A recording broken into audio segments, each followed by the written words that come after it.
الحمدللہ رب العالمین والصلاة والسلام علی سیدنا و سید الانبیاء والمرسلین وعلی آلہ الطیبین الطاہرین المہدیین وعلی اصحاب رسولہ النبی الکریم الامین اما بعد فاعوذ باللہ من الشیطان الرجیم بسم اللہ الرحمن الرحیم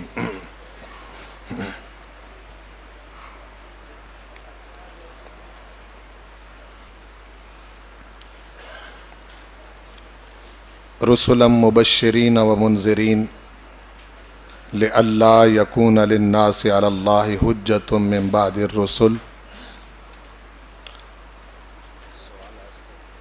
وکان اللہ عزیزا حکیما لیکن اللہ یشہد بما انزل الیک انزلہ بعلمہ والملائکۃ یشہدون وکفی باللہ شہیدا صدق اللہ مولانا العظیم بفضلہ تعالی ہم انسانیت کے ادوار خمسہ میں سے 3 ادوار کا ذکر قرآن مجید کی روشنی میں کر چکے ہیں۔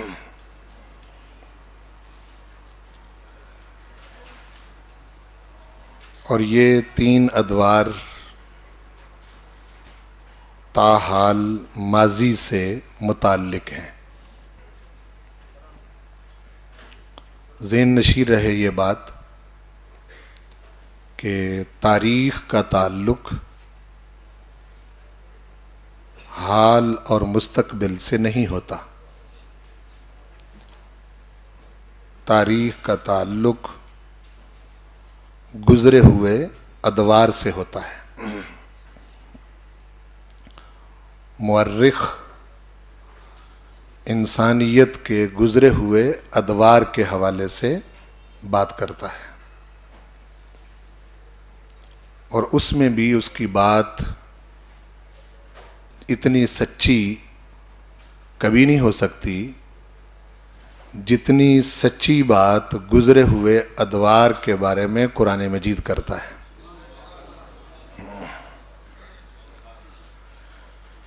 وجہ یہ ہوتی ہے کہ مورخ بعض اوقات اپنے جذبات سے مغلوب ہوتا ہے، اور اس کا جو محدود علم ہوتا ہے اس کے مطابق وہ حالات کا جائزہ لے کر انالیسز اور تجزیہ کرتا ہے، جس میں صرف خطا کا امکان ہی نہیں بلکہ وہ تاریخ کے اندر ایسی غلطیاں کر جاتا ہے کہ بعد آنے والے انسان اس کو صدیوں تک بھگتتے ہیں، صدیوں تک بھگتتے رہتے ہیں۔ اور آپ کو یاد ہوگا کہ میں نے اس کی تشبیہ ٹال کے ساتھ دی تھی۔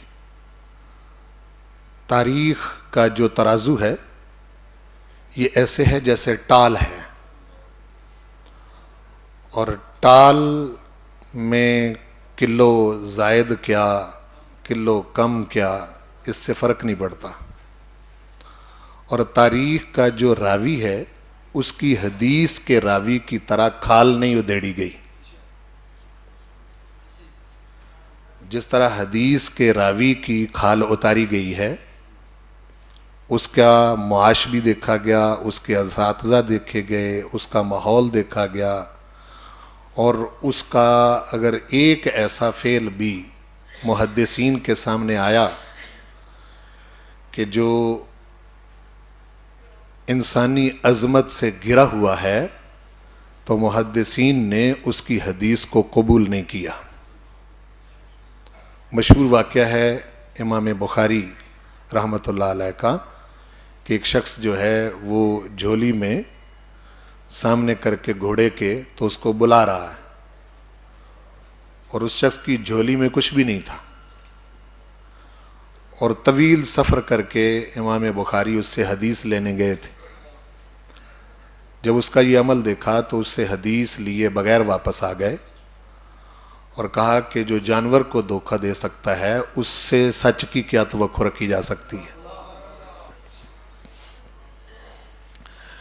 تو لہٰذا تاریخ کا جو راوی ہے، یہ تاریخ کی جتنی بھی کتابیں ہیں، اس کا جو راوی ہے اس کی حدیث کے راوی کی طرح چھان بین نہیں کی گئی، جس کی وجہ سے آج تاریخ پڑھنے والے لڑائیوں میں مبتلا ہیں، تاریخ پڑھنے والے تفرقہ بازی کے اندر مبتلا ہیں۔ کوئی ایک تاریخ کی کتاب پکڑتا ہے، اس میں کچھ اور لکھا ہوتا ہے، کوئی دوسرا پکڑتا ہے، اس میں کچھ اور لکھا ہوتا ہے، تیسری کتاب پکڑتا ہے، اس میں کچھ اور لکھا ہوتا ہے۔ ایک ہی واقعہ کے بارے میں کئی اقوال مورخین نے ذکر کیے، تو ان اقوال میں سے سچا قول تو ایک ہی ہوگا نا، جو مختلف قول ہیں کہ سبھی سچے ہوں گے، ایک ہوگا۔ قرآن و سنت کا جو ترازو ہے، بلا تشبیہ و بلا مثال، یہ جوہری کا ترازو ہے، جو بیان کرنے میں رتی ماشے کا بھی حساب کرتا ہے۔ قرآن مجید بیان کرنے میں قطعاً کسی قسم کی اس کے اندر کوئی غلطی پائی جاتی نہیں۔ اولاً ہی اس کا دعویٰ ہے ذالک الکتاب لا ریب فی، اور یہ بہت بڑی بات ہے، بلکہ ایک جگہ ارشاد فرمایا انہ لکتاب عزیز، یہ معزز کتاب ہے، لا یأتیہ الباطل من بین یدی ولا من خلف تنزیل من حکیم حمید۔ کتاب قرآن مجید ایسی ہے کہ جس کے آگے پیچھے باطل ٹھہر ہی نہیں سکتا، جس کے آگے پیچھے باطل ٹھہر ہی نہیں سکتا، آ ہی نہیں سکتا، مقابلے میں نہیں آ سکتا۔ تنزیل من حکیم حمید، یہ پروردگار حکیم حمید کی طرف سے نازل کیا گیا ہے۔ جب آپ اس بات کو سمجھ گئے تو آج ہم اگر ایام اجازت دیتے دورہ قرآن کے تو ہم چوتھے دور کو علیحدہ بیان کرتے اور پانچویں کو علیحدہ ذکر کرتے، لیکن ہمارے پاس وقت کی قلت ہے اور رمضان شریف بھی شروع ہونے والا ہے، تو اس وجہ سے میں نے چوتھا اور پانچواں دور اس کو یکجا لیا ہے، اکٹھا۔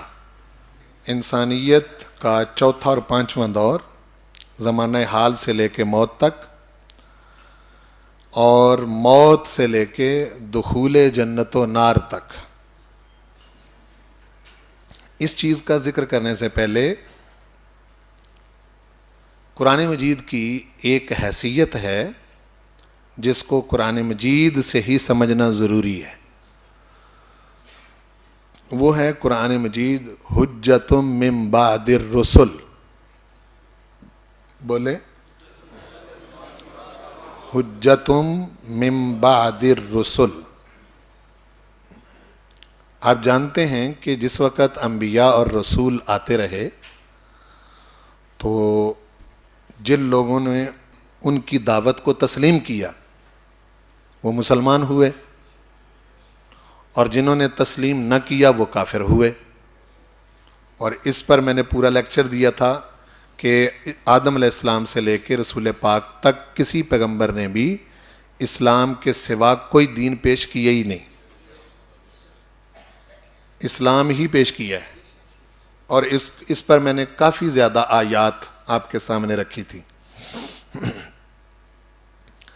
اب یہ ہے کہ جس وقت کوئی پیغمبر اور رسول انسانیت کی طرف آتا ہے تو ماننے والے مسلمان کہلاتے ہیں اور نہ ماننے والے کافر کہلاتے ہیں، اور جو نہ ماننے والے ہیں اس کے خلاف اس وقت کا پیغمبر اور نبی حجت ہوتا ہے اللہ کی طرف سے. کیا ہوتا ہے؟ حجت ان معنوں میں ہوتا ہے کہ وہ لوگ اللہ کی بارگاہ میں یہ نہیں کہہ سکتے کہ ہمیں کسی نے سمجھایا نہیں، ہمیں کسی نے بتایا نہیں، ورنہ ہم ہدایت قبول کر لیتے. تو رب ذوالجلال والاکرام کا وعدہ ہے قرآن مجید میں کہ میں اس وما کان اللہ لیہلک القری، اللہ تعالیٰ کسی بستی کو ہلاک نہیں کرتا حتیٰ یبعث فی امہا رسولا، جب تک وہ اس بستی کا جو مین مرکزی شہر ہے، مرکزی علاقہ، اس میں اپنے رسول کو نہ بھیج لے.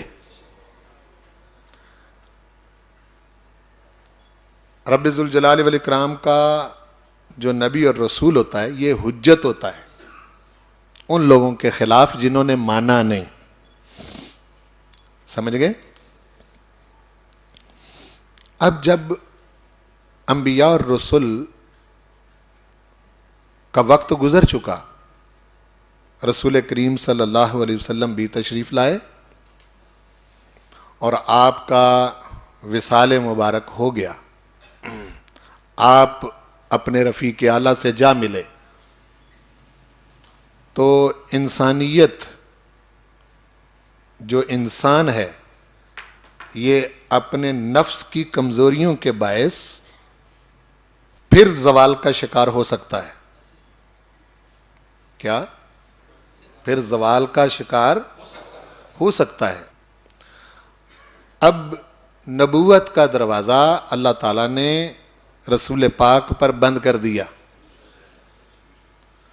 بعد میں بگڑنے والا انسان، حضور کے بعد بگڑنے والا انسان جو ہے وہ یہ کہہ سکتا تھا کہ میری طرف تو کوئی رسول ہی نہیں آیا، میری طرف تو کوئی رسول ہی نہیں آیا، مجھے کیوں پکڑا جا رہا ہے، مجھے کیوں سزا دی جا رہی ہے. اگر میری طرف کوئی رسول اور پیغمبر آیا ہوتا تو میں بھی ہدایت یافتہ ہوتا. اس حجت کو، بہت اہم بات ہے، بہت اہم، اس حجت کو رب ذوالجلال والاکرام نے قرآن مجید کو محفوظ کر کے، ہر طرح سے محفوظ کر کے یہ حجت ہمیشہ کے لیے قائم فرما دی کہ نبی اور رسول آنے ہم نے اپنے محبوب پر بند کر دیے تھے. اور وہ بند کرنے کی وجہ ہی یہ ہے کہ پچھلے نبیوں کی تعلیم محفوظ نہیں تھی، اور اس پیغمبر نے جو کچھ میری طرف سے لے کے تمہیں دینا تھا وہ دے دیا، اور بگڑتے حالات کے ساتھ ہزار کوشش کے باوجود اس قرآن مجید کی کوئی زبر زیر نہیں بدل سکا. یہ میری حفاظت میں ہے، یہ میری حفاظت میں ہے. اب قرآن کھڑا ہوگا تمہارے خلاف. اگر تم نہیں مانو گے تو کون کھڑا ہوگا؟ قرآن کھڑا ہوگا. اور قرآن کا کھڑا ہونا یہ رسول پاک کا ہی کھڑا ہونا ہے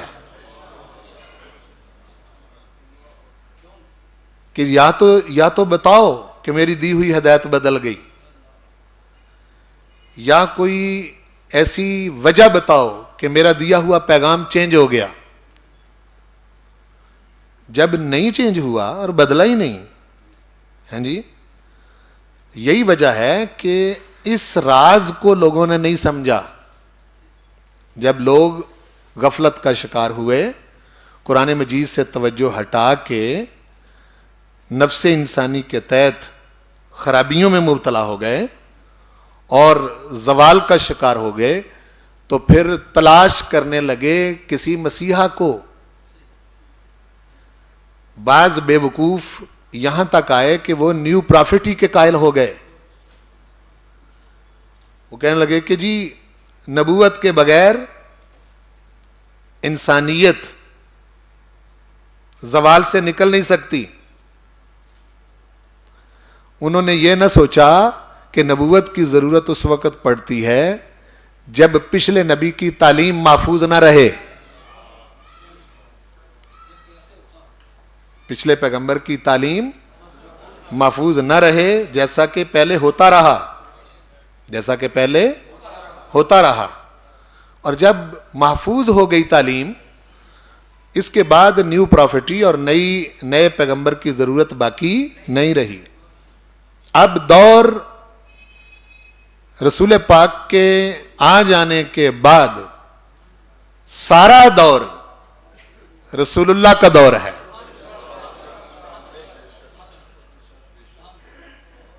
دور اس کا ہوتا ہے جس کا کلمہ پڑھا جاتا ہے. دور اس کا ہوتا ہے جس کا کلمہ پڑھا جاتا ہے. اور آپ غور فرمائیں, آج کلمہ کس کا پڑھا جا رہا ہے؟ محمد رسول اللہ صلی اللہ علیہ وآلہ وسلم کا کلمہ پڑھا جا رہا ہے نا.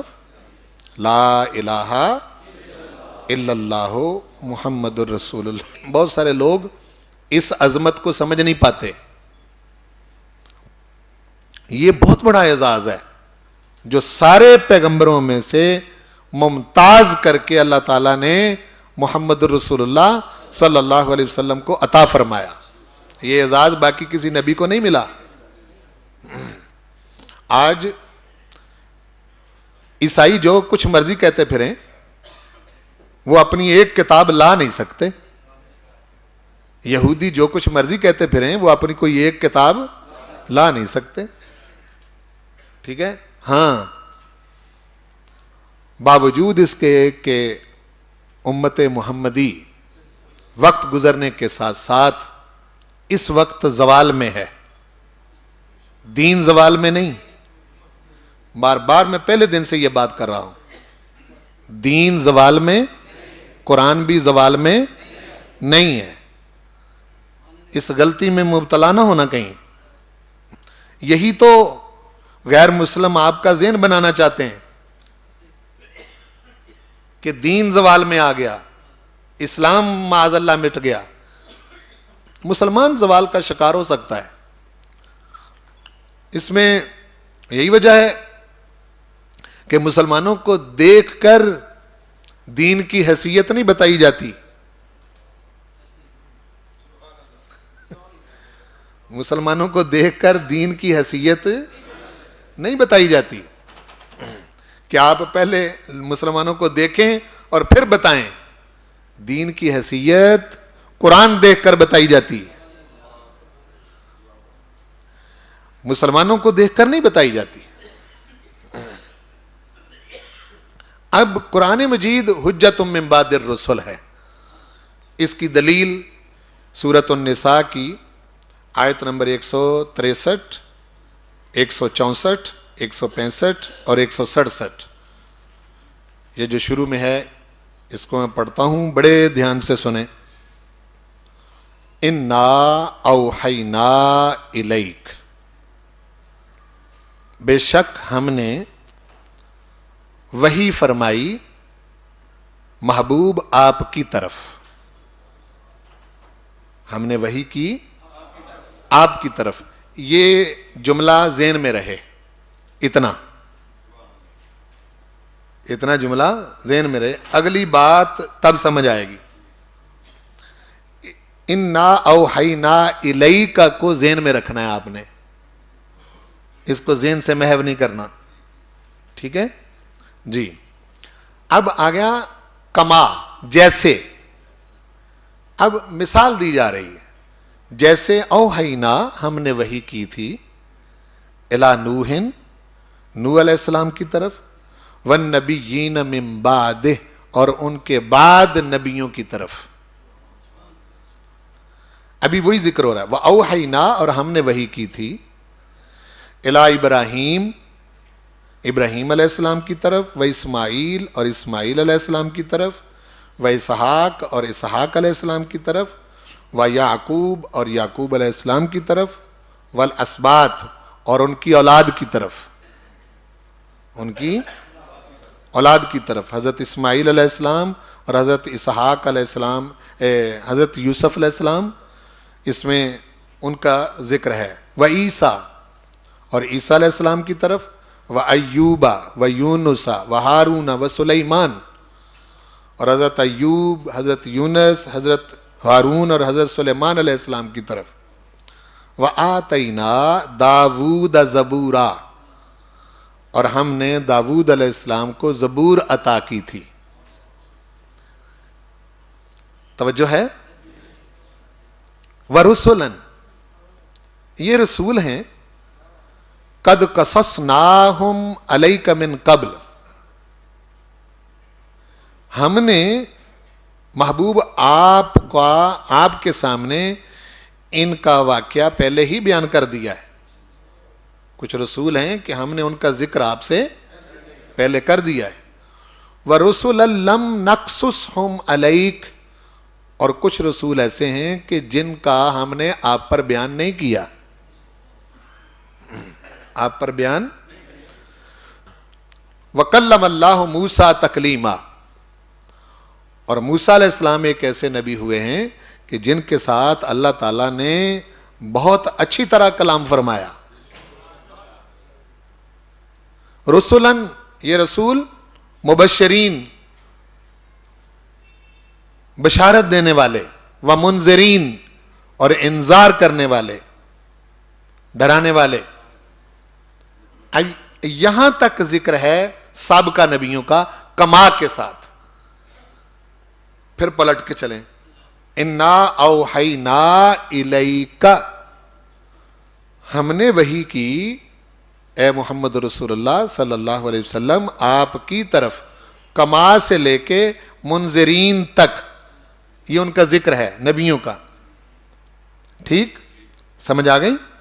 اچھا، اب لِأَلَّا يَكُونَ لِلنَّاسِ عَلَى اللَّهِ حُجَّةٌ مِّن بَعْدِ الرُّسُلِ کا تعلق اِنَّا أَوْحَيْنَا إِلَيْكَ کے ساتھ ہے. ہم نے وحی کی آپ کی طرف، اور جب ہم نے وحی بھیج دی آپ کی طرف قرآن مجید کی صورت میں، جیسا کہ سابقہ نبیوں کا ذکر کیا ان کی طرف، کیوں آپ کی طرف وحی بھیجی؟ لِأَلَّا، تاکہ نہ رہے، لِأَلَّا يَكُونَ، تاکہ نہ رہے، لِلنَّاسِ، لوگوں کے لیے، عَلَى اللَّهِ، اللہ پر، حجتاً، کوئی حجت، من بعد الرسل، رسولوں کے بعد، رسولوں کے بعد. دیکھو، من بعد الرسل، رسولوں کے بعد. وَكَانَ اللَّهُ عَزِيزًا حَكِيمًا، اور اللہ تعالیٰ بہت عزت والا، غلبے والا اور حکمت والا ہے. قرآن مجید کا سٹیٹس واضح کر دیا، اِنَّا أَوْحَيْنَا إِلَيْكَ لِأَلَّا يَكُونَ لِلنَّاسِ عَلَى اللَّهِ حُجَّةٌ مِّن بَعْدِ الرُّسُلِ. اب الرسل میں حضور بھی شامل ہیں، یہاں کوئی امتیاز نہیں کیا، تمام رسولوں کے بعد، تاکہ لوگوں کے لیے اللہ پر کوئی حجت نہ رہے کہ جی اب ہمیں سمجھانے والا کوئی نہیں آیا، قرآن تمہارے گھروں تک پہنچ چکا ہے اور وہاں تک یہ فتح کر چکا ہے دلوں کو جہاں تک کسی انسان کے جانے کا کوئی توقع نہیں رہتی.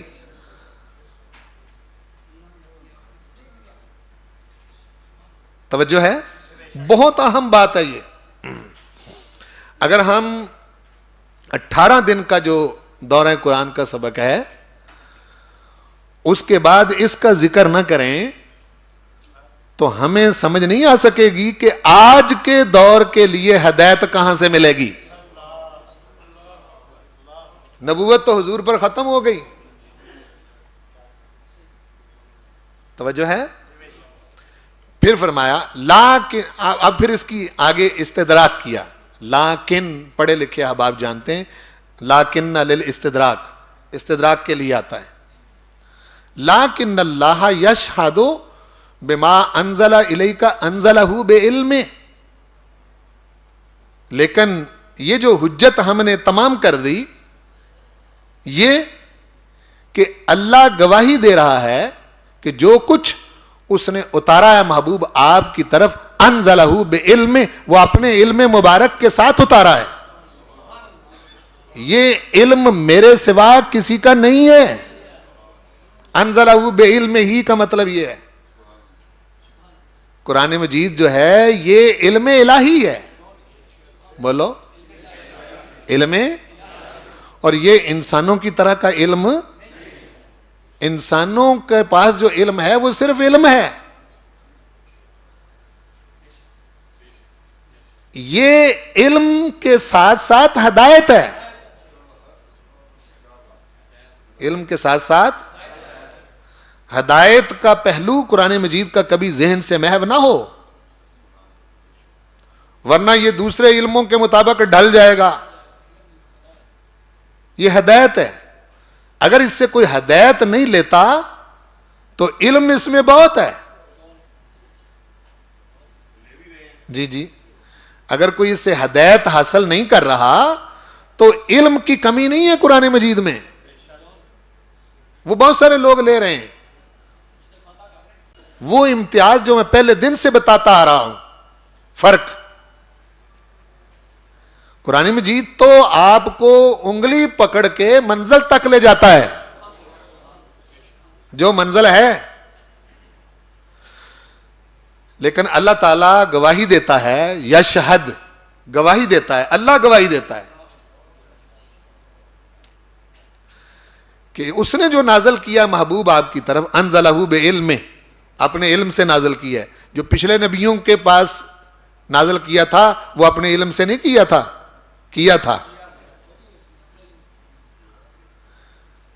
ٹھیک ہے، لیکن ان کی حفاظت کی ذمہ داری خود نہیں لی تھی.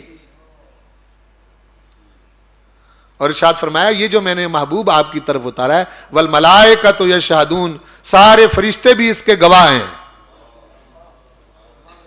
ملائکہ بھی گواہ ہیں. اور پھر آگے ایک فیصلہ کن بات فرمائی، کوئی ہو نہ ہو وکفیٰ باللہ شہیدا، اللہ کی گواہی ایک ہی کافی ہے.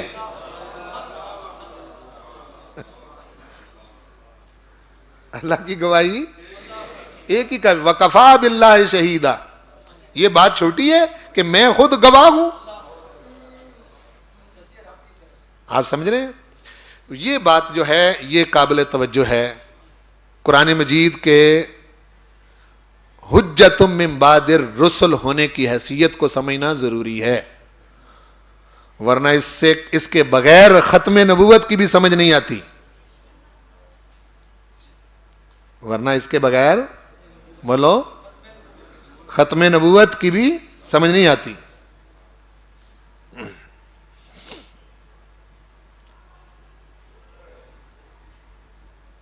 قرآن مجید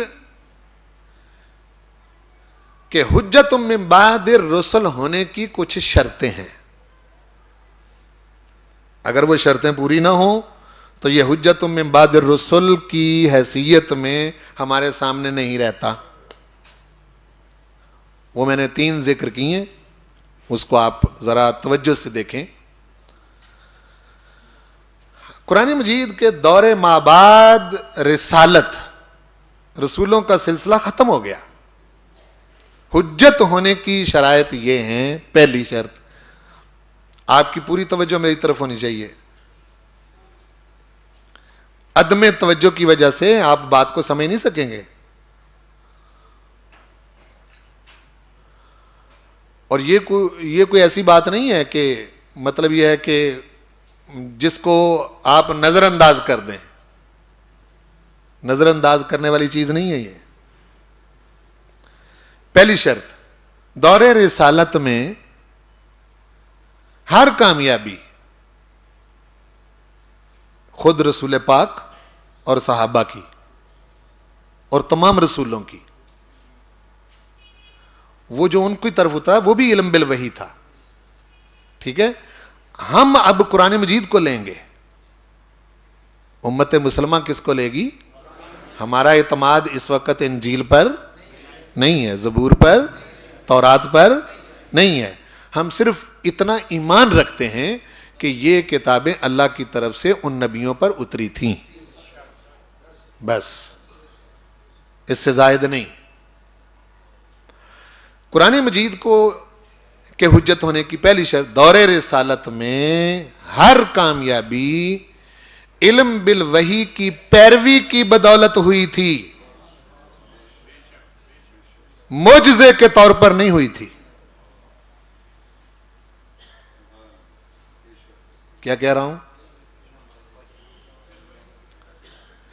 توجہ فرمائیں، توجہ. معجزہ یہ ہوتا ہے کہ حضور کریم صلی اللہ علیہ وآلہ وسلم حق کو حق ثابت کرنے کے لیے، باطل کو باطل ثابت کرنے کے لیے ما فوق الفطرت، غیر عادی چیز جو عام انسان نہ کر سکیں، تو اس میں نبوت کی تصدیق کے لیے، ایمان والوں کے ایمان کی مضبوطی کے لیے اور کافروں کے خلاف حجت قائم کرنے کے لیے حضور کے پیغمبر اور نبی کے وجود سے اللہ تعالیٰ کوئی ایسا واقعہ ظاہر کر دے جو عام طور پر قانوناً اور عادتاً ہوتا نہیں، وہ معجزہ ہوتا ہے. اگر رسول کریم صلی اللہ علیہ وسلم کا انسان مرتضی بنانا اور مثالی معاشرہ بنانا اور وقت کی دو معاند بڑی سپر پاوروں کو شکست دینا اگر یہ حضور کا معجزہ ہوتا تو اس کے لیے 23 سال نہیں چاہیے تھے. معجزے کے لیے یہ وقت درکار ہوتا ہے. کیوں جی؟ اس کے لیے بولو، یہ ذہنوں کے اوپر گرد پڑی ہوئی ہے، میں جس کو صاف کر رہا ہوں سمجھیں ذرا. ہمارا آج جو مذہبی ذہن ہے وہ اسی پر اڑا ہوا ہے کہ یہ دوبارہ ہو ہی نہیں سکتا. سمجھ آ رہی نا جی؟ دوبارہ ہو نہیں سکتا. اگر تو پیغمبر کریم صلی اللہ علیہ وسلم کا معجزہ ہے پھر نہیں ہو سکتا. بولو نا جی، پھر طے ہے کہ پھر نہیں ہو سکتا. اب کوئی نہیں آئے گا چاند کو دو ٹکڑے کرنے والا، اب کوئی نہیں آئے گا سورج کو پلٹانے والا، اب کوئی نہیں آئے گا کہ دشمن کے ہاتھ میں کینکر بول کر گواہی دینے لگے. یہ معجزات ہیں، یہ خصائص ہیں رسول کریم صلی اللہ علیہ وسلم کے. اور معجزات سنت نہیں ہوا کرتے.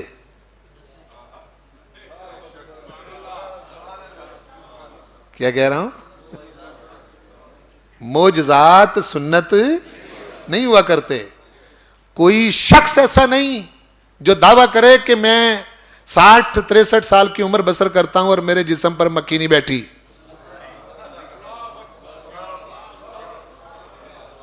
کوئی ہے دعوے دار؟ ہاں جی، کہ پوری عمر 63 برس کرے اور ایک بار بھی جمائی نہ آئے.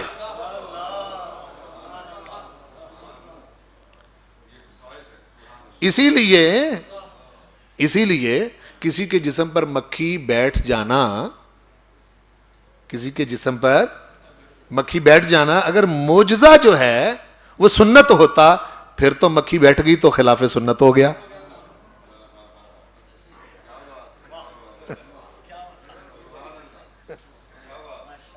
سمجھے نہیں؟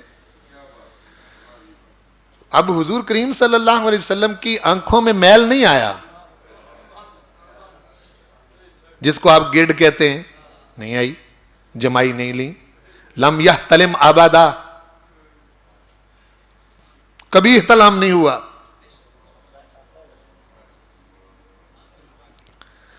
اس کے علاوہ بہت سارے معجزات ہیں اور معجزات سنت. یہ بات سمجھ آ رہی ہے یا نہیں آ رہی؟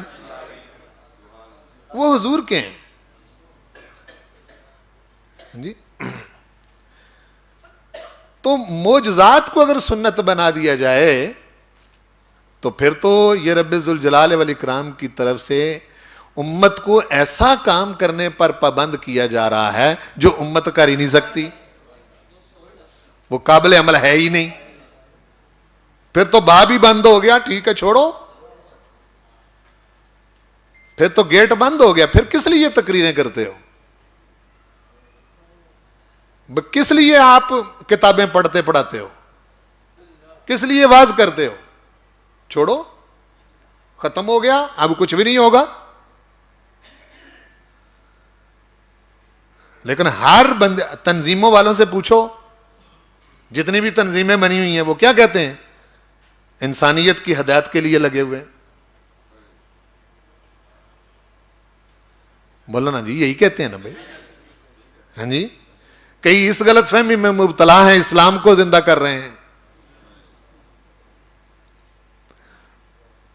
اسلام کو، جو اسلام کو زندہ کرنے کے لیے کھڑا ہو گیا ہے وہ پہلے تو مینٹلی اسلام کو مردہ سمجھ بیٹھا ہے، اور اسلام مردہ ہے نہیں. اسلام تو زندہ ہے، مردہ تو مسلمان ہے. اسلام ایسا زندہ ہے کہ جب مسلمان مردہ ہو جاتا ہے، یہ زندہ دین اس مردے میں پھر جان ڈال دیتا ہے. توجہ ہے؟ ہاں جی، یہ ذہن میں رہنی چاہیے بات. جو لوگ کہتے ہیں نا یہ احیاء اسلام کی تحریک ہے، وہ پہلے نعرہ تو صحیح کر لیں. آپ مسیحا آ گئے مردہ اسلام کو زندہ کرنے والے، اور اس میں بڑے بڑے مبتلا ہیں. کیا کہہ رہا ہوں؟ بڑے بڑے، میں بڑے بڑوں کا ذہن نہیں کہا، بڑے بڑے مبتلا ہیں. بڑے بڑے مبتلا ہیں اس، جی جی جی مبتلا ہیں اس میں. کہتے ہیں جی اسلام کو زندہ کرنے، اسلام مردہ ہو گیا. مسلمان مر سکتا ہے، یہ صحیح ہے. احیاء المسلمین کہا کرو. کیا؟ احیاء اسلام نہیں. اگر آپ اسلام کو مردہ سمجھیں گے تو اس کا مطلب ہے کہ آپ نے کوئی وثنی تہذیب سمجھ رکھا ہے اسے. اب موقع نہیں، ورنہ میں آپ کو وثنی تہذیب سمجھاتا کہ وہ کیا چیز ہے. تہذیبیں جب مر جاتی ہیں پھر دوبارہ نہیں اٹھتی. کل میں نے کیمونزم کی مثال دی تھی آپ کو، مر گیا. اب کیمونزم کا کوئی امتی ہے؟ آپ سمجھے نا جی. ہاں، امت نبی کی ہوتی ہے، امت نبی کی ہوتی ہے. اسی لیے میں نے آپ کو اس طرف متوجہ کیا تھا کہ جب بھی رسول کریم صلی اللہ علیہ وسلم کے دین کے غلبے کو دیکھیں اس وقت بطور امت حضور کی امت کو دیکھا کرو. کوئی 200-400 بندے نہیں ہیں جو آپ ذہن میں رکھیں، آپ کی ملاقات ہو ذہن بنا بیٹھے جی سب فرائیڈی ہیں. نہیں، آپ کو پتہ ہی نہیں ہے کہ دین کا کام کہاں کہاں ہو رہا ہے. لالے پڑے ہوئے ہیں غیروں کو، غیر مسلموں کو لالے پڑے ہوئے ہیں، اور ان کو بہت پتہ ہے. جی ان کو بہت پتہ ہے. ابھی تک تو وہ مقام لد پر وہ درخت باقی ہے جس کے پیچھے دجال نے چھپنا ہے اور حضرت عیسیٰ علیہ السلام نے اس کو قتل کرنا ہے. وہ تو اب تک درخت باقی ہے، اور رسول پاک صلی اللہ علیہ وسلم نے بتایا ہوا ہے. یہ پھر دوسری طرف ہم چلے جائیں گے تو دور رسالت میں ہر کامیابی، پہلی شرط، ہر کامیابی علم بالوحی کی پیروی سے. بولو، علم بالوحی کی. علم بالوحی سے میری مراد کتاب اور سنت، کتاب اور حدیث نہیں. کیا کہہ رہا ہوں؟ کتاب اور حدیث نہیں، کتاب اور سنت. سنت اور حدیث میں فرق ہے. اگر کوئی صاحب علم بیٹھا ہوا ہے تو اس فرق کو سمجھے گا. حدیث تو یہ بھی ہے کہ حضور آسمانوں معراج پر گئے. اب اس حدیث پر عمل کون کرے گا؟ سنت پر عمل ہو سکتا ہے. کس پر؟ سنت پر. سنت قرآن مجید کا قابل عمل طریقے کو کہتے ہیں. بولو. قرآن مجید کے قابل عمل طریقے کو، اس کو سنت کہتے ہیں. وہ حضور کریم صلی اللہ علیہ وسلم نے قابل عمل طریقہ امت کے اندر رائج کیا، جس کی میں نے کل 4-5 مثالیں دی تھیں کہ کوئی ڈنڈا لے کے کوئی نہیں کھڑا لیکن سبھی نماز پڑھنے آتے ہیں، ہے نا جی. تو ایک شرط. دوسری شرط کہ دور مابعد رسالت میں، وہ تھی دور رسالت کی ہر کامیابی علم بالوحی کی پیروی سے ہوئی ہو، معجزے کے طور پر. بولو معجزے کے طور پر. بولو معجزے کے طور پر. یہ بڑی اہم بات ہے جو میں بار بار کر رہا ہوں. اور دور مابعد رسالت میں ہر زوال علم بالوحی کی خلاف ورزی کا نتیجہ ہو، کہ جوں لوگ علم بالوحی کی پیروی چھوڑتے گئے زوال میں مبتلا ہوتے گئے. دوسری شرط. تیسری شرط کہ زوال پذیر ہو جانے کے بعد جو یہ حال ہے، زوال پذیر ہو جانے کے بعد زوال سے نکلنے کی کوئی جد و جہد علم بالوحی کی پیروی کے علاوہ کسی اور تدبیر سے ممکن ہی نہ ہو.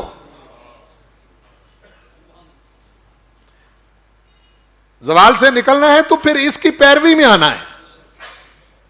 یہ 3 شرطیں پوری ہوں تب قرآن مجید کی حیثیت حجت من بعد الرسل کی بنتی ہے. کہ حضور کے دور میں ہر کامیابی علم بالوحی کی پیروی سے ہوئی، اور حضور کے دور کے بعد ہر ناکامی علم بالوحی کو ترک کرنے سے ہوئی، اور زوال میں مبتلا ہونے کے بعد دوبارہ امت اگر پھر عروج چاہتی ہے تو علم بالوحی کی پیروی سے ہی ممکن ہو. تب قرآن حجت من بعد الرسل بنتا ہے. اب بات تو واضح ہو گئی نا؟ کیوں جی؟ یہ متعین کرنے کے لیے کہ ہر کمال علم بالوحی کی پیروی سے اور ہر زوال علم بالوحی کی خلاف ورزی سے وابستہ ہے. تاریخ کے ہر دور میں زندگی کے ہر پہلو میں بتا چکا ہوں آپ کو، اب میں دوبارہ ریپیٹ نہیں کروں گا. زندگی کے ہر دور میں زندگی کے ہر پہلو کے تمام پسندیدہ نتائج کو علم بالوحی کی پیروی کے حوالے سے اور تمام ناپسندیدہ نتائج کو علم بالوحی کی خلاف ورزی کے حوالے سے متعین کرنا ہوگا. اگر ہم نے قرآن مجید کی اس خصوصیت کو فراموش نہ کیا ہوتا، یہ قرآن مجید کی جو حجت من بعد الرسل کی حیثیت ہے، اس کو اگر امت بھولی نہ ہوتی، اگر مسلمان اس کو بھول نہ گئے ہوتے، تو یہ اعتماد کبھی زائل نہ ہوتا کہ وہ تاریخ کے ہر دور میں زندگی کے تمام پہلوؤں میں سے ہر پہلو کے تمام تقاضے پورے کرنے کے لیے روشنی، رہنمائی اور خاطر خواہ نتائج پیدا کرنے کی ضامن ہدایت صرف اور صرف قرآن مجید ہے. مگر ہم زوال کی اس سطح پر آ گئے ہیں کہ ہمارے اندر نہ یہ شعور باقی رہا کہ تاریخ کیا ہے. تاریخ تو ہم نے البدایہ والنہایہ سے لی ہے، تاریخ تو ہم نے طبری سے لی ہے، تاریخ تو ابن خلدون سے لی ہے. قرآن پاک خود تاریخ ہے.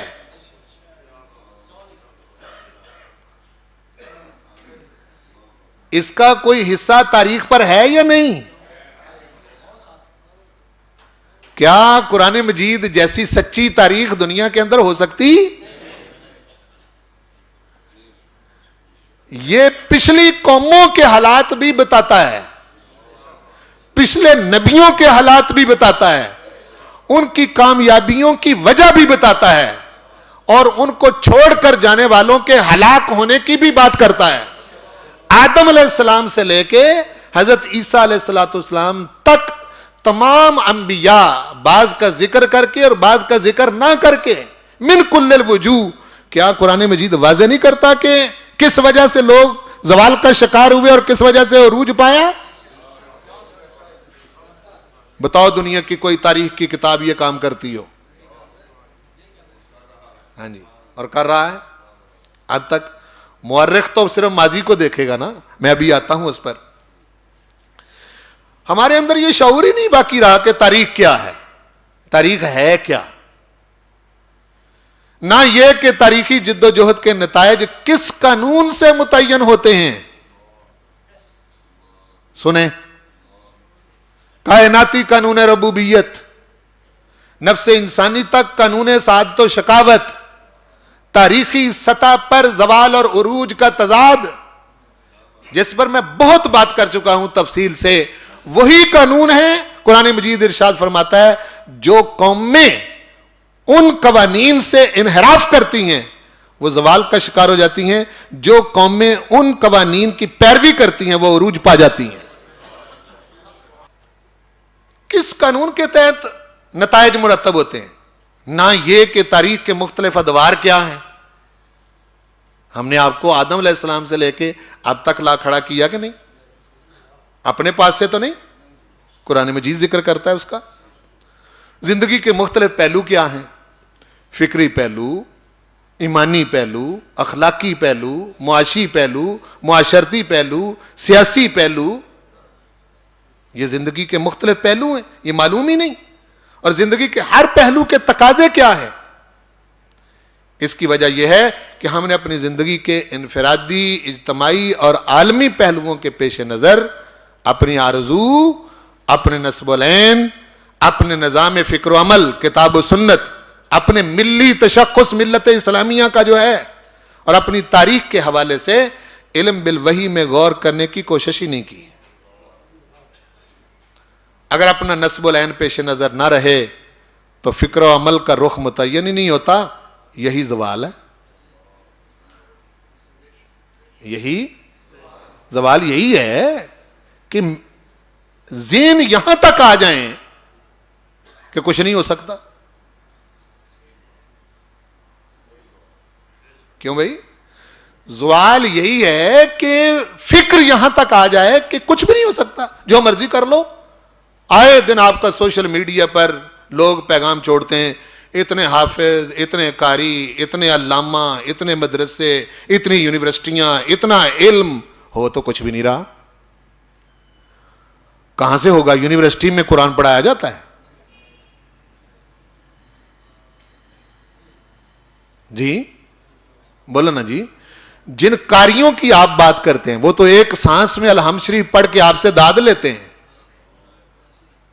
تلاوت آیات تو کچھ اور ہے جی. میں نے پورا ایک لیکچر رکھا تھا اس پر کہ قرآن مجید تلاوت آیات کس کو کہتا ہے, بتایا تھا نا جی. تو جب آپ کا زاویہ نگاہ ہی وہ نہیں, مقصد ہی وہ نہیں, تو آپ بے شک لگے رہیں, جو مرضی کریں پھریں. یہ ٹھیک ہے, روٹیاں سیدھی کرو, وقت گزارو, فکر کسی کو کیا ہے.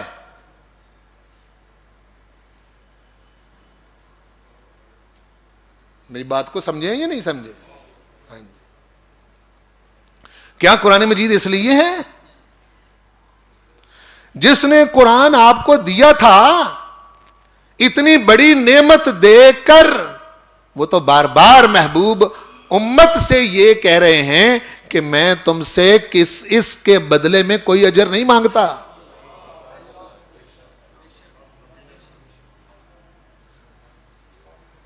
کیوں جی؟ اب جب ایسا ہے تو قرآن مجید کی میں نے حیثیت بتائی کہ یہ حجت من بعد الرسل ہے. اب تو کوئی عذر باقی نہیں نہ رہا جی. کیوں جی؟ یہ بات سمجھ آ گئی؟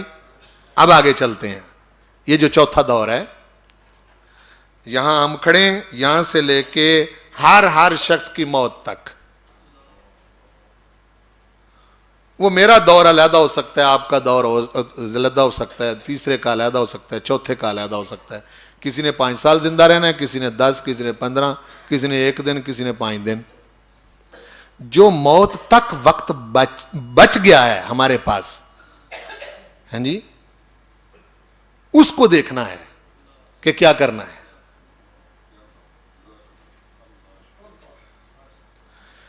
جو انسان ہے اس کے 2 دور ہوتے ہیں. انسان کی زندگی کے 2 دور ہوتے ہیں. ایک دور ہوتا ہے وہ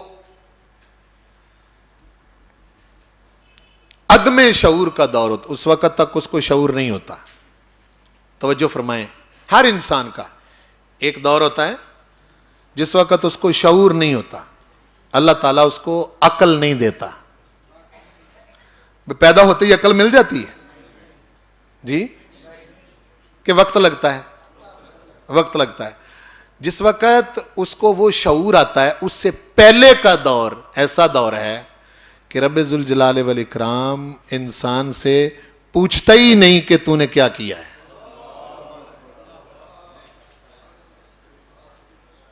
کیوں؟ اس لیے کہ شعور میں نہیں آیا، سمجھ کا دور نہیں.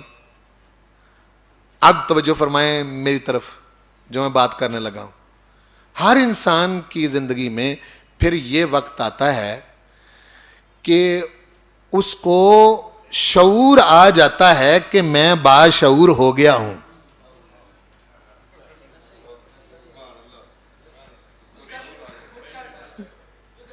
کیا کہا میں نے جی؟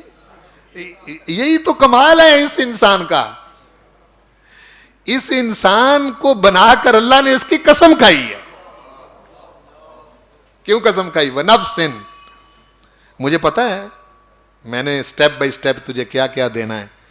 جب میں تجھے شعور نہیں دیا جب تک، اس وقت تک چھٹی، معافی ہے، کوئی پکڑ نہیں، کوئی پوچھوں گا نہیں. اور جب تجھے پتا چل جائے گا کہ اب میں باشعور ہو گیا ہوں، اب میں جی شعور کا دور ہے. شعور کا دور ہے یہ جو دوسرا ہے. دیکھو نا، عام طور پر پتہ کیا کرتا ہے انسان، چونکہ چلاک ہے نا، الد الخصام بھی ہے، خصیم مبین بھی ہے، جھگڑالو بھی ہے، اللہ کے سامنے کھڑا ہو جاتا ہے. یہ قرآن مجید نے ذکر فرمایا. فرماتا ہے کہ مجھے یہ بعض لوگ کہیں گے کہ جی ہمیں تمہارے تو باپ دادا ہی ایسے تھے، ہم کیا کر سکتے تھے. ٹھیک ہے نا جی، ماحول ہی ایسا تھا، وہاں کوئی ایمان والا تھا ہی نہیں جی. یہ باتیں کر سکتا ہے.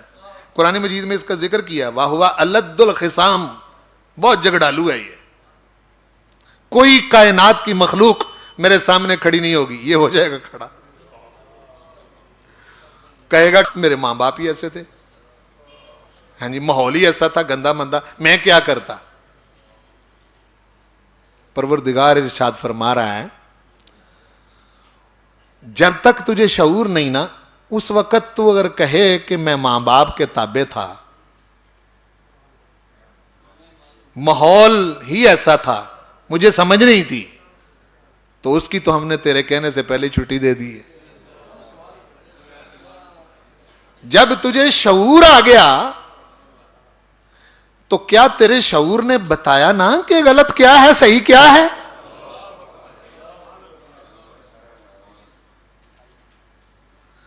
اگر تجھے بتایا تو پھر اب تو کہے کہ میں اس ماحول کا پابند ہوں، تو پھر ہم سمجھتے ہیں ہم تیرے خالق ہیں، ہم نے تجھے بنایا ہے، تجھ کو بہت پتا ہے. بل الانسان علی نفسہ بصیرہ ولو القی معاذیرہ، بے شک معذرتیں کرتا پھر ٹال مٹول کر، لیکن ہم نے تیری طبیعت، تیرے نفس، تیری ذات کے اندر یہ شے رکھی کہ تو بہت جانتا ہے اپنے آپ کو.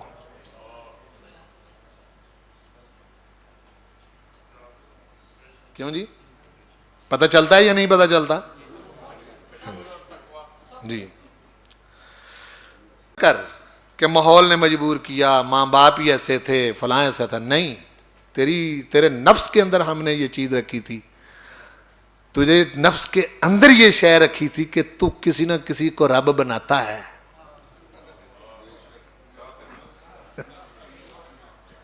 تو کسی نہ کسی کو رب بناتا ہے، یہ تیری طبیعت میں شامل ہے، تو رب بنائے بغیر رہ ہی نہیں سکتا. وہ جو کہتے ہیں نا رب کوئی نہیں، انہوں نے کوئی نہ ہونے کو رب بنا رکھا ہے. جی وہ جو کہتے ہیں نا کہ رب کوئی نہیں، انہوں نے کوئی نہ ہونے کو رب بنا رکھا ہے. یہ ان کا رب ہے کہ جی کوئی نہیں. آپ سمجھے؟ کئیوں نے زمانے کو رب بنا رکھا ہے. ہاں جی کئی ننگ دڑنگ رہنا چاہتا ہے، اس نے رب سے جان چھڑائی، ہاں جی تو اس نے اپنا باپ بندر کو بنا لیا.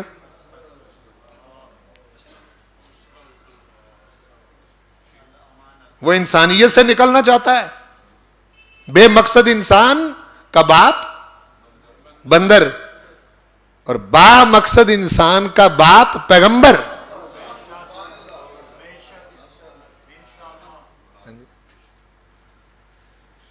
بہت فرق ہے نا جی. تو شعور کا جو دور ہے، اس وجہ سے اس کو پوچھا جاتا ہے. اب میں جو بات کرنے لگا ہوں بہت اہم ہے، یہ جو ہمارے لیے ضروری ہے، موت تک. اب یہ جو دورانیہ ہے، جب باشعور ہو گئے تو اب اس نے فیصلہ کرنا ہے کہ میں محمد رسول اللہ صلی اللہ علیہ وآلہ وسلم پر ایمان لاؤں یا نہ لاؤں. اس کے بغیر چھٹکارا نہیں، بس دیٹس آل. ایک طرف ہو، یا مان لے یا نہ مان. یہ فیصلہ کرنا ہے اس نے شعوری طور پر. اگر ایمان نہیں لاتا تو پروردگار جبر نہیں فرماتا. بولو، جبر نہیں فرماتا. اللہ تعالیٰ کو اپنا محبوب محمد رسول اللہ بہت پیارا ہے، لیکن وہ جبر سے نہیں منوانا چاہتا. بولو، جبر سے. یہ جو کہتے ہیں نا جی تلوار سے اسلام پھیلا، کئی لوگ کہتے ہیں نا. اچھا یہ ساری دنیا کے لوگ کہتے ہیں، یہ کہتے وہ ہیں جو کم از کم موت کو تو مانتے ہیں نا، بلکہ کہتے وہ ہیں جو وہ کہتے ہیں کہ موت اللہ کے قبضے میں. اچھا مجھے یہ بتائیں، دین اس کا ہو، نبی اس کا ہو، تو تلوار اٹھانے کی کیا ضرورت ہے؟ موت اس کے قبضے میں نہیں. کہہ دیتا کہ میں مار دوں گا ورنہ مانو.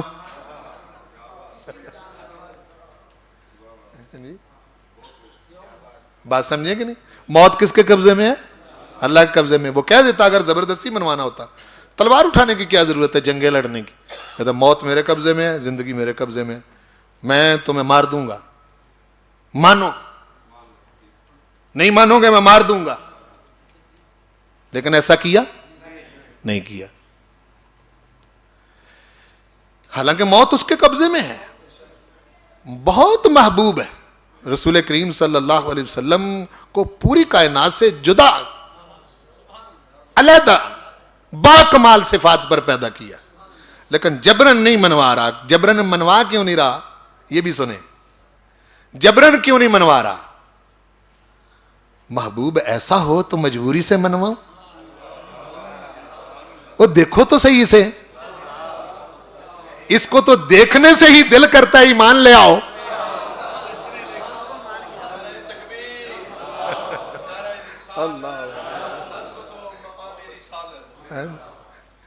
اب میں مجبوریوں سے، میں نے اتنی شانیں رکھی اس کے اندر اور تمہیں مجبور کرتا پھروں. کوئی بتاؤ تو صحیح کہ 40 سال تمہارے اندر رہے، ایک جھوٹ نہ بولے.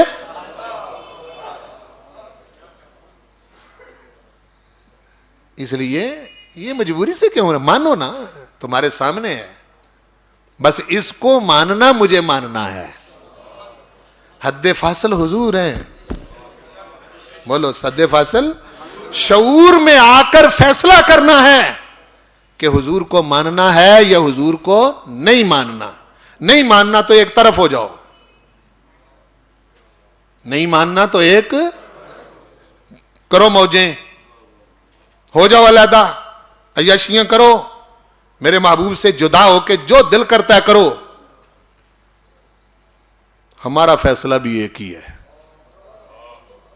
وہ یہ کہ میں غالب رہوں گا اور میرا محبوب غالب رہے گا. میں اس پر میں مجبور نہیں ہوں. ان اللہ قوی عزیز کتب اللہ لاغلبن انا ورسلی. یہ لکھ رکھا ہے میں نے کہ میں اور میرے رسول غالب رہیں گے. ان اللہ قوی عزیز, بے شک اللہ تعالیٰ قوی ہے اور عزیز ہے, اس پر کسی کی زبردستی چلتی نہیں. اب فیصلہ کرو, باشعور ہو گئے ہو, شعور میں آ گئے ہو تو ایک طرف ہو جاؤ, نہیں ماننا نہ مانو. اور قرآن مجید یہ ارشاد فرماتا ہے, بعض لوگ احسان جتلانا چاہتے تھے. قالت الاعراب آمنا, عرابی آ گئے کہنے لگے جی ہم ایمان لائیں. قل لم تؤمنوا, حبیب پیارے نے کہو تم ایمان نہیں لائے. ولیکن قولوا اسلمنا, کہو ہم نے سرنڈر کر لیا ہے. اسلمنا, ہم نے, یعنی یوں کہ بس نہیں چلتا اب مطیع ہو گئے. اسلمنا, اور باقی رہا کہ آگے جا یمنون علیک ان اسلموا, احسان جتلانا چاہتے ہو کہ ہم اسلام لائیں. قل لا تمنوا علی اسلامکم, اسلام لا کر مجھ پر احسان نہ کرو. ولیکن اللہ یمن علی من یشاء من عبادہ, اللہ احسان کر کے جس کو چاہتا ہے ایمان عطا کرتا ہے.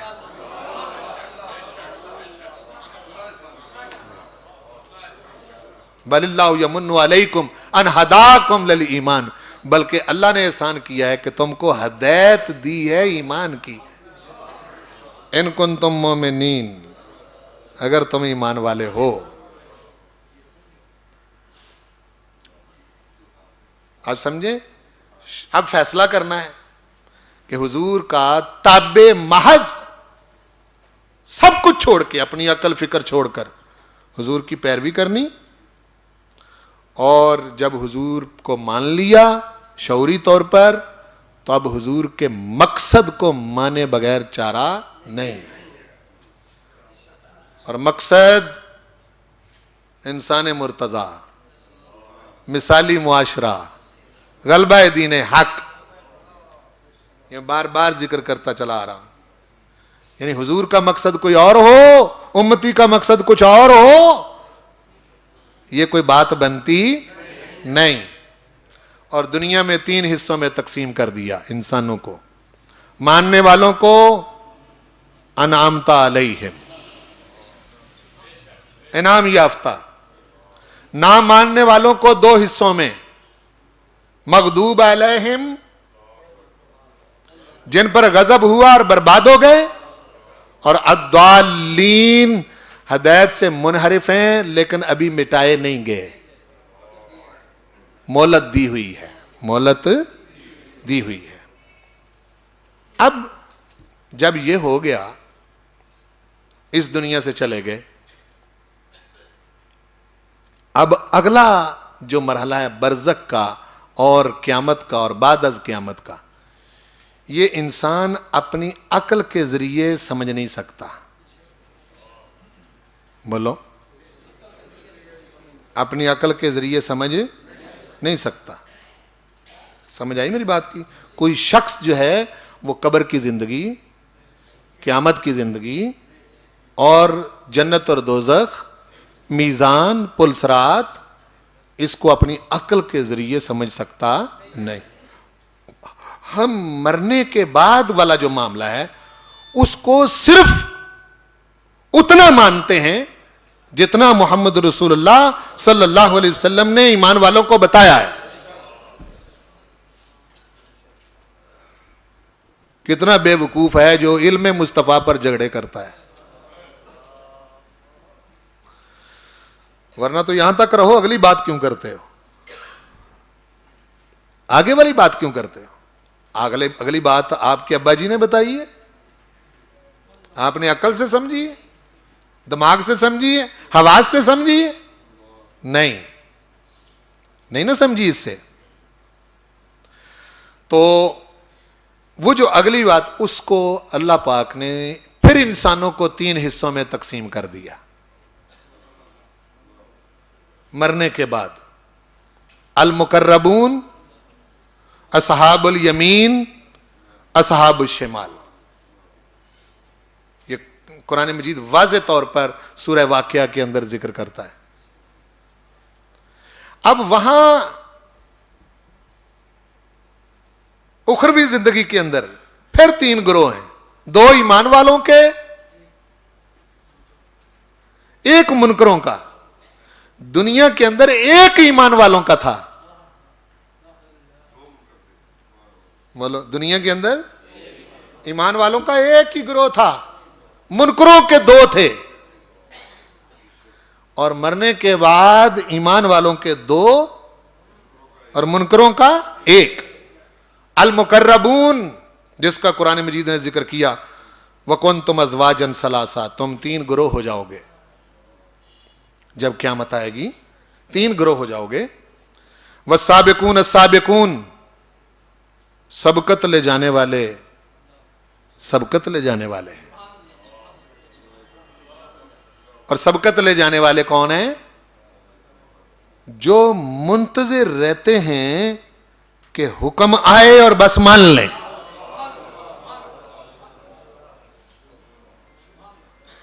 سبقت لے جانے والے وہ ہیں کہ حکم آئے بس مان لیں. دیر نہیں, وہ پہلے سے منتظر کھڑے ہوتے ہیں کہ حکم آئے صحیح, بس اس پر عمل کریں. وہ ہیں سابقون. فرمایا اولئک المقربون, یہ مقربون ہیں, یہ فی جنات النعیم, نعمتوں والی جنتوں میں. علی سرر موضونہ, سونے کے تاروں کے بنے ہوئے پلنگوں پر. متکئین علیہا متقابلین, تکیے لگائے آمنے سامنے. یطوف علیہم ولدان مخلدون, بے ریش بچے ان کی خدمت میں مقرر. بے اکواب و اباریک, آبخورے آفتابے لے کر. بے کأس من معین, چشموں چھلکتے چشموں کے گلاس لے کر. لا یصدعون عنہا ولا ینزفون, وہ ایسے مشروب جن سے نہ سر درد کرے نہ عقل خراب ہو.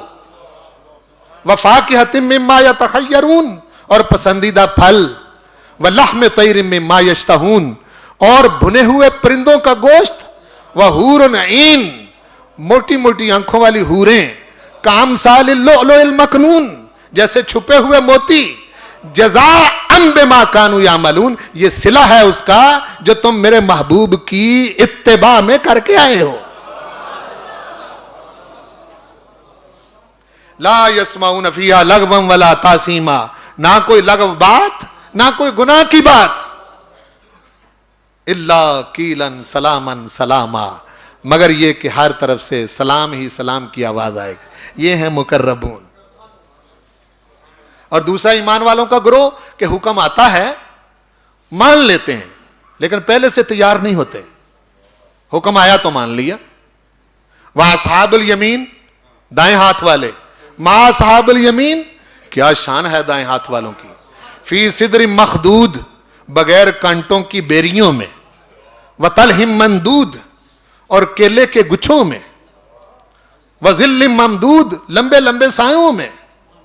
وَمَاءٍ مَسْکوب, اور پانی کی آبشاروں اور جھرنوں میں. وَفَاکِہَةٍ کثیرہ, بے شمار پھلوں میں. لا مقطوعۃ ولا ممنوعہ, نہ کوئی روکنے والا نہ کوئی ٹوکنے والا. وَفُرُشٍ مرفوعہ, بلند فرش. ہاں جی, اِنَّا أَنشَأْنَاهُنَّ إِنشَاءً, ہم نے ان کے لیے جو حوریں ان کو ہم نے اپنی قدرت کاملہ سے بنایا ہے. فَجَعَلْنَاهُنَّ أَبْكَارًا, کمواریاں بنایا ہے. عُرُبًا, محبت کرنے والی بنایا ہے. اترابا ہم عمر بنایا ہے. لاصحاب الیمین دائیں ہاتھ والوں کے لیے. سلۃ من الاولین یہ پہلوں میں سے بھی بہت ہیں. وسلۃ من الاخرین پچھلوں میں بھی بہت ہیں. مقربین کے بارے میں فرمایا تھا سلۃ من الاولین پہلوں سے بہت ہیں. قلیل من الاخرین بعد والوں میں تھوڑے ہیں. واصحاب الشمال 3 گروہ ہیں نا, یہ 2 تو ہو گئے. واصحاب الشمال بائیں ہاتھ والے. ما صحاب الشمال کیا برا حال ہوگا بائیں ہاتھ والوں کا. فی سموم و حمیم گرم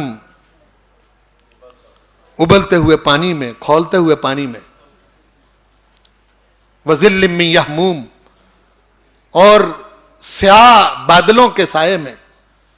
لا بارد ولا کریم وہ سائے نہ ٹھنڈے ہیں اور نہ ہی کوئی ان کے اندر رہنا عزت ہے. لا بارد ولا کریم. انہم کانوا قبل ذالک مترفین یہ وہ ہیں جو دنیا کے اندر من مانیاں کرتے تھے. وَكَانُوا يُصِرُّونَ عَلَى الْحِنْثِ الْعَظِيمِ اور بڑے بڑے گناہوں پر مصر رہتے تھے, اصرار کرتے تھے. وَكَانُوا يَقُولُونَ اور کہتے تھے اَإِذَا مِتْنَا وَكُنَّا تُرَابًا وَعِظَامًا أَإِنَّا لَمَبْعُوثُونَ جب مٹی ہو جائیں گے پھر دوبارہ اٹھائے جائیں گے. اب آباؤنا الاولون کیا ہمارے باپ دادا بھی. کل حبیب فرما دو ان الاولین والآخرین تم باپ دادا کی بات کرتے ہو, اولین و آخرین لمجموعون اکٹھے کر لیے جائیں گے الی یوم معلوم ایک معلوم ٹائم کے اندر.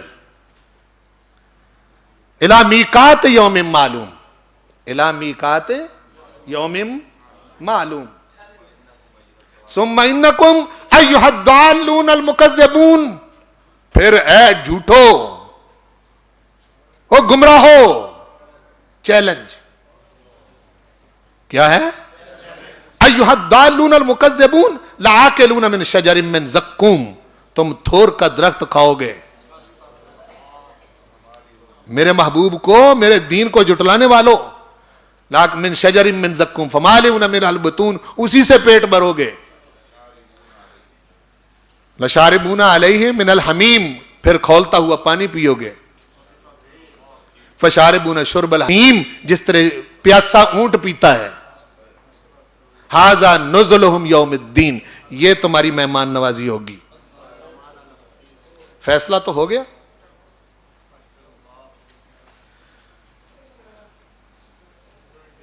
اب اس کے بعد کیا رہ گیا؟ اور دوسری آیتوں میں فرمایا کہ پھر خالدین فیہا ابدا. آدم علیہ السلام سے شروع ہوئے تھے اور خلود فی النار اور خلود فی الجنت تک کی بات ہم نے قرآن مجید کی روشنی میں کی. کل انشاءاللہ العزیز ہم قرآن مجید کا مطالعہ کرنے کا طریقہ بتائیں گے.